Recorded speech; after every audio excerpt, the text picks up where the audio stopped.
Hello friends, మీ గనిబాబుని మళ్ళీ వచ్చేసా. ఏంటి ఈరోజు అక్షయ తృతీయ కదా అని అందరూ నగల షాపుల ముందు క్యూ కట్టేస్తున్నారా? అసలు అక్షయం అంటే ఏంటో తెలుసా?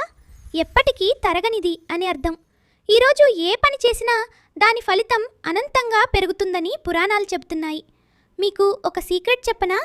లాస్ట్ ఎపిసోడ్లో నేను వ్యాస మహర్షితో కలిసి మహాభారతం రాయడం స్టార్ట్ చేశాను అని చెప్పాను కదా.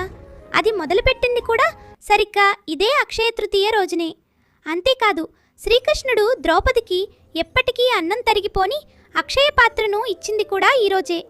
అందుకే అందరూ ఈరోజు బంగారం కొంటుంటారు. కానీ పురాణాల ప్రకారం అసలైన అక్షయ తృతీయ అంటే ఏంటో తెలుసా? ఈరోజు మనం చేసే చిన్న దానం కూడా అక్షయమవుతుంది. ఆకలితో ఉన్న ఒకరికి ఇంత అన్నం పెట్టినా, ఒక చిన్న మంచి పని చేసినా ఆ పుణ్యం మీ జీవితాంతం తరగకుండా అక్షయంగా మీతోనే ఉంటుంది.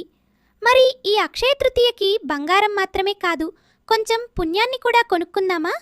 నా ఈ ఐడియా నచ్చితే వెంటనే సబ్స్క్రైబ్ కొట్టండి. అందరికీ అక్షయ తృతీయ శుభాకాంక్షలు. Bye bye.